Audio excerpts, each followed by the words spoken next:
اعوذ باللہ من الشیطان الرجیم بسم اللہ الرحمن الرحیم واللہ فضل بعضکم علی بعض فی الرزق، اور اللہ نے تم میں سے بعض کو بعض پر رزق میں فضیلت دی ہے۔ اب یہ رزق کی فضیلت ایک تو وہ ہے جو مادی اسباب و وسائل جو ہے یہ بھی رزق ہے، اس میں بھی اللہ نے فضیلت دی ہے، لیکن یہ کہ کوئی سوشلسٹ اور کمیونسٹ جو ہے اس پر اعتراض کر دے گا یہ اللہ کی طرف کیوں منسوب کرتے ہو، یہ تو لوگوں نے غلط نظام بنا رکھا ہے۔ لیکن سوال تو یہ ہے کہ ذہنی صلاحیتیں بھی تو اللہ نے سب کو برابر نہیں دی، جسمانی قوت بھی تو سب کو برابر نہیں دی، یہ بھی تو رزق ہے۔ اصل رزق تو یہ ہے جو جینز ملے ہیں، جو صلاحیتیں ملی ہیں، وہ کسی کے اپنے چوائس پر تو نہیں اور سب کی برابر نہیں ہے، اس میں بھی فرق ہے، کسی کو فضیلت دی ہے، کسی کو کسی اعتبار سے، کسی کو کسی اعتبار سے۔ واللہ فضل بعضکم علی بعض فی الرزق فما الذین فضلوا براد رزقہم علی ما ملکت ایمانہم، تو تم نہیں دیکھتے کہ جن لوگوں کو رزق میں فضیلت دی گئی ہو وہ لوٹا دیتے ہوں اپنا رزق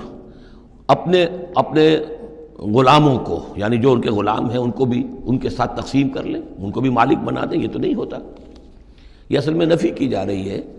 کہ تم نے جو سمجھا کہ ایک بڑا خدا ہے، یہ چھوٹے خدا جو ہیں یہ در حقیقت اس کے تو ایک طرح سے یوں سمجھیے کہ خدمتگار ہی ہیں، لیکن چونکہ اس کے خدمت میں رہتے ہیں اور ہماری کو سفارش کر سکتے ہیں، لیکن اگر یہ چھوٹے ہیں تو جیسے تم اپنے غلاموں کو اپنے برابر نہیں کر سکتے، کیا اللہ تعالیٰ ان کو اپنے برابر کر لے گا؟ کیا ان میں سے کسی کی دھونس جو ہے اللہ کے اوپر چلے گی؟ کیا وہ اللہ سے اپنی بات بنوا لے گا؟ فہم فیہ سوا، کوئی شخص اپنے غلاموں کو اپنی ملکیت میں برابر کا شریک نہیں کرتا۔ افبنعمت اللہ یجحدون، اور کیا تو پھر کیا یہ اللہ کی جو نعمت ہے اس کا انکار کر رہے ہیں۔ واللہ جعل لکم من انفسکم ازواجا، اللہ نے تمہاری اپنی نوع ہی سے تمہاری بیویاں بنائیں، جوڑے بنائے۔ زوج کا لفظ عربی میں دونوں طرف جاتا ہے، عورت کے لیے مرد زوج ہے اور مرد کے لیے عورت زوج ہے، زوج جوڑے کو کہتے ہیں۔ واللہ جعل لکم من انفسکم، یہاں انفسکم سے مراد کیا ہے؟ تمہاری نوع، ہر جاندار کا جوڑا جو ہے اسی کی نوع میں سے ہے، ایک سپیشیز ایک ہی ہے، جو بھی جانور ہے سپیشیز ایک ہے، اس کے جینڈرز مختلف ہیں، جن سے جدا ہیں، لیکن یہ کہ جہاں تک نوع کا تعلق ہے وہ ایک ہی ہے۔ وَجَعَلَ لَكُم مِّنْ أَزْوَاجِكُمْ بَنِينَ، اور پھر تمہاری بیویوں سے یا تمہارے جوڑوں سے تمہارے لیے اس نے بیٹے بنائے، وَحَفَدَةً، اور پوتے تمہیں عطا کیے، وَرَزَقَكُم مِّنَ الطَّيِّبَاتِ، اور ساری پاکیزہ چیزیں تمہیں دیں۔ أَفَبِالْبَاطِلِ يُؤْمِنُونَ وَبِنِعْمَةِ اللَّهِ هُمْ يَكْفُرُونَ، یہ نعمت کا لفظ دیکھیے بار بار اس صورت میں آ رہا ہے۔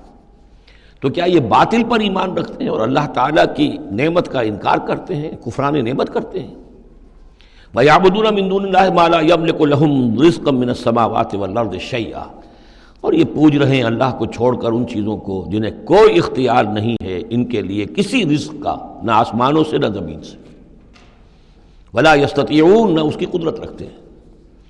یہ ذہن میں رکھیے کہ یہ جو مشرکین عرب تھے اپنے ایام جاہلیت میں بھی تلبیہ جو پڑھتے تھے، لبیک اللہم لبیک لبیک لا شریک لک لبیک، تو اس میں موجود تھا لا شریک لک لبیک الا شریکا تملکہ وما ملک، تیرا کوئی شریک نہیں ہے، ہاں وہ شریک کہ جو کچھ اس کا اختیار ہے اس کا بھی مالک تو ہی ہے، یعنی بالآخر اختیار تیرا ہی تیرا ہے، کسی تیرے شریک کے پاس کوئی اختیار جو ہے تجھ سے آزاد ہو کر آٹونومس کوئی اختیار اس کے پاس نہیں ہے۔ تملکہ وما ملک، تو ہی اس کا بھی مالک ہے اور جو بھی اس کا اختیار ہے وہ بھی در حقیقت تیرا ہی عطا کردہ ہے، یا تیرا اختیار مطلق اس کے اوپر بھی غالب ہے۔ تو گویا کہ جیسے عیسائیوں کے ہاں انہوں نے توحید کو تثلیث میں بدلا، پھر تثلیث کو توحید میں لے آتے ہیں، 3 in 1 and 1 in 3، اسی طریقے سے مشرکین عرب توحید کے اندر شرک پیدا کرتے تھے، شرک کو پھر لوٹا دیتے تھے توحید کی طرف۔ فلا تضربوا للہ الامثال، تو دیکھو اللہ کے لیے کوئی مثالیں بیان نہ کیا کرو، اگرچہ اسی صورت میں ہم پڑھ چکے ہیں وَلِلَّهِ الْمَثَلُ الْأَعْلَىٰ،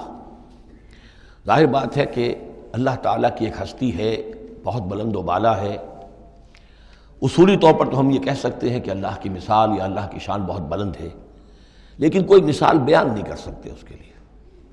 مثال جو بھی لائیں گے عالم خلق سے لائیں گے، اپنے ذہن سے لائیں گے، محدود سوچ ہے، محدود تصور ہے،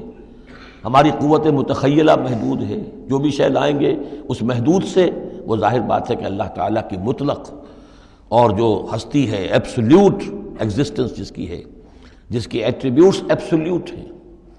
ان کے اوپر اس کو کوئی مثال صادق نہیں آ سکتی، اور یہ صحیح بات ہے، اگرچہ دینا پڑتا ہے۔ اللہ کے افعال کے لیے اللہ تعالیٰ جو کچھ کر رہا ہے، جس طور سے کر رہا ہے، کچھ نہ کچھ الفاظ استعمال کرنے پڑ، اللہ کا ہاتھ، اللہ کا چہرہ، اللہ کا پاؤں، اللہ کا تخت، اللہ کی کرسی، اللہ کا عرش، اب یہ سب چیزیں آئیں گی، لیکن یہ کہ ان کی اصل حقیقت کو ہم بالکل نہیں جانتے، اور ہم خود کوئی مثال بیان کریں اللہ کے لیے اس سے روک دیا گیا۔ فلا تضربوا للہ الامثال۔ چنانچہ یہ بات جو آئی ہے سورہ شورى میں تو بلکہ کیٹیگوریکلی آئی ہے، لیس کمثلہ شیء، اس کے مثال کسی کوئی شے بھی موجود نہیں۔ ان اللہ یعلم وانتم لا تعلمون، اللہ جانتا ہے تم نہیں جانتے۔ ضرب اللہ مثلا عبدا مملوکا، اللہ نے ایک مثال بیان کی ہے تمہارے لیے ان کے شرک کی نفی کے لیے۔ عبدا مملوکا، ایک بندہ ہے، غلام ہے، مملوک ہے، لا یقدر علی شیء،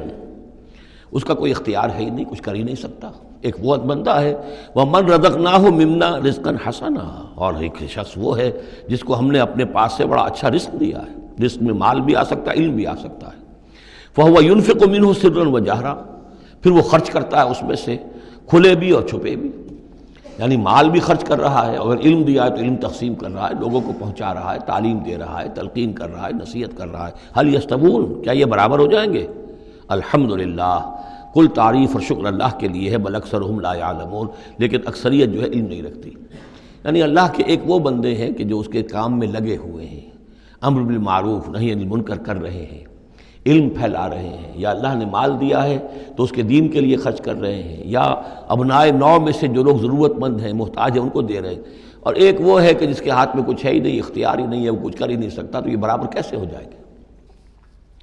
ضرب اللہ مثلا رجلین، اب اللہ نے ایک دو اور انسانوں کی مثال بیان کی۔ احدہما ابکم لا یقدر علی شیء وہو کل علی مولاه، ایک شخص کے دو غلام ہیں، ایک جو ہے ان میں سے وہ گونگا ہے اور وہ کسی کام کی صلاحیت نہیں رکھتا، اور وہ تو اپنے آقا کے اوپر بوجھ بنا ہوا ہے، روٹی تو توڑتا ہے، کھانا تو کھاتا ہے، اس میں صلاحیت کوئی ہے ہی نہیں، کوئی کام کر نہیں سکتا۔ غلام جو لوگ ہوتے تھے آقاؤں کے، وہ کما کے بھی لاتے تھے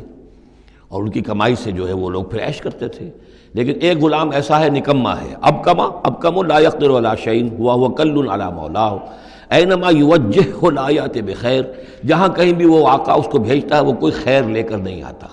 نہ کوئی نفع کی بات، نہ کوئی نفع۔ هل یستوی ہوا، کیا برابر ہوگا وہ بندہ، وہ غلام، ومن یامر بالعدل، اور ایک اور غلام اس کا ایسا ہے کہ جو حکم دیتا ہے عدل کا، وہو علی صراط مستقیم، اور وہ سیدھی راہ پر قائم ہے۔ یہ مثال دے رہا اللہ تعالیٰ اپنے غلاموں کی کہ میرے بھی تو غلام، تم سب میرے غلام ہو۔ ایک میرے وہ غلام ہے کہ جو میرے رزق کو جو ہے وہ تو کھا رہے ہیں، پی رہے ہیں، لیکن میرا کام کوئی نہیں کر رہے،